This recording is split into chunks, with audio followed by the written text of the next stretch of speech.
Everyone, welcome back to my channel. Students, हमने previous video में principle of F W. Taylor के बारे में पढ़ा था, यानी कि साइंटिफिक मैनेजमेंट का प्रिंसिपल पढ़ा था। आज की वीडियो में हम लोग टेक्निक्स पढ़ने वाले हैं कि कौन से टेक्निक का यूज़ करके साइंटिफिक मैनेजमेंट को अप्लाई किया जा सकता है। वीडियो को स्टार्ट करने से पहले I am requesting you to all, video को पूरा देखिए और वीडियो पसंद आएगा तो लाइक कीजिए और सब्सक्राइब भी कीजिए। ठीक है, चलिए स्टार्ट करते हैं। तो बेसिकली इन्होंने सबसे जो पहला मेथड दिया, टेक्निक दिया, वो वर्क स्टडी था। अब वर्क स्टडी में ये आइडेंटिफाई किया जाता है कि जो अवेलेबल वर्क फोर्स है आपके पास, वो काम किस तरीके से करता है, यानी कि काम किस तरीके से मैनेज होता है ना, किस तरीके से सिस्टमैटिकली या उसे असेसमेंट किया जाता है, सिंपल एज दैट। ठीक है, तो बेसिकली ये 4 तरीके से होता है। पहला आता है टाइम स्टडी, दूसरा होता है मोशन स्टडी, तीसरा होता है मेथड स्टडी और फोर्थ होता है फटीग स्टडी। टाइम स्टडी में हम देखते हैं कि ऑब्जर्वेशन और रिकॉर्डिंग से पता चलता है कि एम्प्लॉई ने कितने टाइम में काम को कंप्लीट किया है। दूसरा जो होता है मेथड स्टडी, वहाँ पे कौन सा मेथड यूज़ करके काम को कंप्लीट किया है। तीसरा आता है मोशन स्टडी, तो उस टाइम पे एम्प्लॉय की मूवमेंट क्या रही या मशीन की मूवमेंट क्या रही, उसको रिकॉर्ड किया जाता है। और फटीग स्टडी, जैसे कि आप सब जानते हैं कि हर एक इंसान को काम के बीच में थोड़ा सा तो ब्रेक चाहिए होता है, क्योंकि वो थक जाता है कह सकते हो, या उसके माइंड को थोड़ा सा रिलैक्स चाहिए होता है, कुछ भी कह सकते हो। ठीक है, तो ये होता है वर्क स्टडी। सबसे पहला टाइम स्टडी की हम बात करते हैं, जहाँ पर ये एक ऐसा टेक्निक है जहाँ पे ऑब्जर्वेशन और रिकॉर्डिंग से ये पता किया जाता है कि जो काम दिया था एम्प्लॉय को कितने मिनट में उसने या कितने टाइम में उसने कंप्लीट किया है। ठीक है, with the help of time study, the precious time required for each element of work is determined, and it is technique used for fixing the standard time required to do particular task given a task। देखो, एक standard time होता है जहाँ पर ये उससे पता लगाया जा सकता है कि कितने टाइम में ये काम कर पाता है, यानी कि उसका वर्किंग आवर कितना है। दूसरा आता है मेथड स्टडी, तो विच मेथड ही चूज़ और she choose for completing the task. जैसे कि आप जानते हैं बहुत सारे मेथड, तो उसने कौन सा मेथड यूज़ किया। For best equality and cost effectiveness, identify the best method for particular doing a very important but challenging task for a manager. देखो क्या होता है कि हर इंसान के काम करने का तरीका होता है और हर इंसान अलग मेथड से काम करता है, और उसने उस क्रूशियल टाइम पे ऐसा कौन सा मेथड यूज़ किया जिसकी वजह से चीज़ें वर्किंग हुई और बेस्ट पॉसिबल रिजल्ट मिला, है ना। तो वो स्टडी होता है method study. It helps in reducing wastage of time, raw material, improving the utility of resources as per the pre defined objective. देखो क्या होता है, जब आपको पता चल जाएगा ना कि आपका काम इसी तरीके से हो रहा है, तो लोग मतलब इंसान की जो थिंकिंग होती है वो क्या करें, वही पैटर्न फॉलो करेगा। जैसे कि मैंने आजकल बहुत यूट्यूबर्स को देखा है, आजकल ब्लॉग बड़ा ट्रेंडिंग में है ना। ऐसा लगता है कि ब्लॉग की वजह से लोग फेमस हो जाएंगे, इधर दूसरा रील्स की वजह से फेमस हो जाएंगे। तो हर एक 100 में से 90% लोग ऐसे जो रील ही बनाते हैं कि कहीं ना कहीं से तो मेरा अर्निंग स्टार्ट हो जाए, मैं फेमस हो जाऊँ। तो जो मेथड वर्किंग है या बहुत हेल्पफुल, अगर आपको पता चल जाएगा कि मैं इसी तरीके से अमीर बन सकता हूँ, तो हर कोई इंसान वही काम करना चाहेगा। इससे क्या होता है कि जो टाइम वेस्ट नहीं होता है, रॉ मटेरियल वेस्ट नहीं होता है, और यूटिलिटी जो भी रिसोर्सेज है उसकी बढ़ जाती है। And it help the determining the method for handling the raw material, transportation, inspection और स्टोरेज एज वेल। तीसरा है मोशन स्टडी। मोशन स्टडी क्या है, मैंने अभी बताया आपको, movement of an employee as well as machine while completing a particular task is very important. It is helpful in eliminating unnecessary motion and finding the best method of doing particular job. It also help improving the efficiency of employee. अब motion study कौन से technique को use करती है। Motion technique is use to know whether some elements of a job can be eliminated or their sequence can be changed for a smooth flow of task. Next आता है fatigue study. मैंने बताया था आपको fatigue study क्या होती है, जहाँ पर ये आइडेंटिफाई किया जाता है कि कितने टाइम काम करने के बाद लोगों के माइंड को रिलैक्स चाहिए होता है.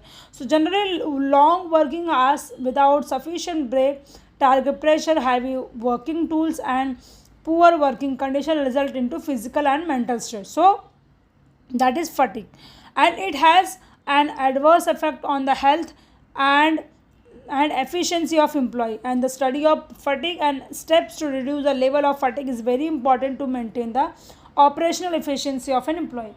मतलब विदाउट एनी स्ट्रेस, या कह सकते हो कि हर एम्प्लॉय को, देखो मैंने कॉर्पोरेट वर्ल्ड में तो काम नहीं किया है, but I am from teaching world. तो यहाँ पर क्या होता है, साल में दो से 10 प्रोग्राम तो ऐसे ज़रूर किए जाते हैं जिससे स्टूडेंट्स को स्टडी से हट के और कोई चीज़ देखने का मौका मिले, चाहे वो डांस प्रोग्राम हो, चाहे वो स्पोर्ट्स एक्टिविटी हो. तो उनसे वो थोड़ा ड्यूरेशन के लिए उनका जो माइंड स्टडी के टारगेट से कह सकते हो या प्रेशर से थोड़ा सा रिलीफ हो जाता है, और वो अदर चीज़ों में भी थोड़ा सा कॉन्सेंट्रेशन कर पाते हैं, और उनका माइंड थोड़ा सा रिलैक्स भी हो जाता है. सो नेक्स्ट आता है standardize of tool equipments. So with the result of experiment conduct at workplace, Taylor advocate standardization of tools and equipment. अब उन्होंने वर्क स्टडी को कंडक्ट करने के बाद, एक्सपेरिमेंट करने के बाद उन्होंने ये बोला कि जो टूल्स होते हैं, इक्विपमेंट्स होते हैं वर्क प्लेस पे, वो स्टैंडर्डाइज होने चाहिए, और स्टैंडर्डाइज वर्किंग इन्वायरमेंट भी होना चाहिए. एंड ये मेथड क्या करता है, reduce the spoilage of western material, cost of production, fatigue among the worker, and it improve quality of work. Next आता है साइंटिफिक टास्क. तो साइंटिफिक यहाँ पे क्या होता है, फिक्सिंग डेज वर्क, मतलब जो भी काम करने का टाइम होगा ना वो फिक्स कर दिया जाएगा. So scientific work setting is important to prevent the employees from doing work much before their capacity. यानी कि यहाँ पे क्या होता है कि जो एम्प्लॉय होता है वो अपने कैपेसिटी के से ज़्यादा काम करता है, and by using this technique employee will complete the task according to the standard given, and management can keep proper control of an optimum utilization of workforce. So next आता है साइंटिफिक सिलेक्शन एंड ट्रेनिंग. देखो, जब employ को higher किया जाता है उस time पे सिलेक्शन बहुत राइट पर्सन होना चाहिए राइट जॉब पे. अब कहो कि सीए है, उस सीए वाला इंसान को मैंने सीएस डिपार्टमेंट में रख दिया तो वो तो काम नहीं कर पाएगा, उसको सेल्स में डाल दिया तो वो काम नहीं कर पाएगा, क्योंकि हर इंसान का एक कह सकते हैं स्पेसिफिकेशन होता है. यानी कि कह सकते हैं एक मतलब ये राइट वर्ड इज़ कि उसका एक जैसे मेरा टीचिंग में है प्रोफेशंसी होती है ना. So management can select right person for the right job by using scientific selection procedure, and it need to be job specification as per requirement. मतलब जो जॉब की रिक्वायरमेंट्स है वो साइड में लिख दी जाएगी कि ये एजुकेशन चाहिए, एक्सपीरियंस चाहिए, ये नॉलेज चाहिए, सारी चीज़ें. Employee are selected according to pre determined standard in an impartial way. After selection, management has to provide training program for their employee forward to improve their efficiency, work efficiency. Next is functional organization. Functional organization क्या है? In this concept of Taylor, planning is separated from implementation. जो planning होती है वो implementation से काफ़ी अलग होती है. That means planning done by different people and actual is supervised by different people. तो जो चीज़ें प्लान करते हैं वो डिफरेंट होते हैं, और जो लोग एग्जीक्यूट कराते हैं या इम्प्लीमेंट कराते हैं वो डिफरेंट लोग होते हैं. So that's why every worker will be supervised by 2 different set of supervisor. So he recommended total 8 foremen to control the various aspect of production. अब यहाँ पे प्लानिंग लेवल पे अलग होते हैं, जैसे कि route clerk tell how work move from one machine to other.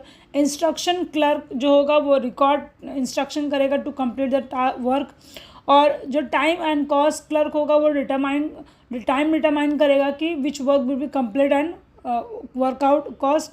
Discipline में इंश्योर करेगा कि वर्क जो है वो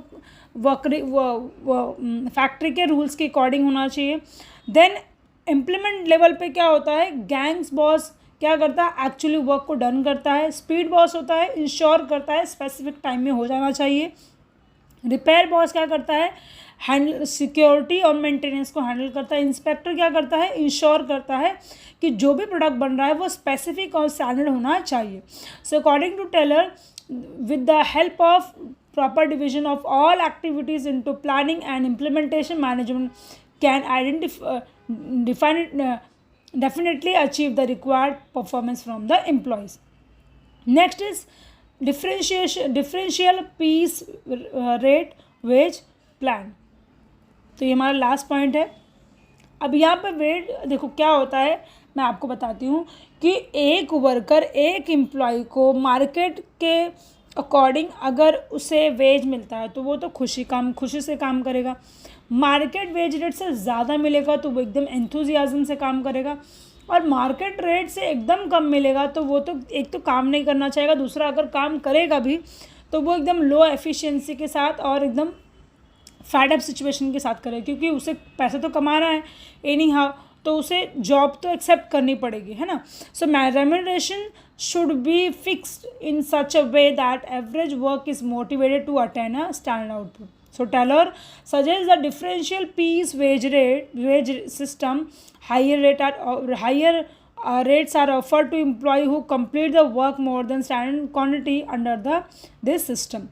On the other hand, if employee is performing very low, and he shall be lower rate of wage. देखो क्या होता है यहाँ पे इन्होंने बताया है, रेम्यूनरेशन को आइडेंटिफाई बताया। जैसे कोई इंसान जो बहुत ही स्मार्ट है, इंटेलिजेंट है, तो उसको उसके अकॉर्डिंग क्या होगा, वेज रेट मिलेगा। और जो वर्कर मतलब अच्छा परफॉर्मेंस नहीं दे रहा है तो उसको कम वेज रेट मिलेगा।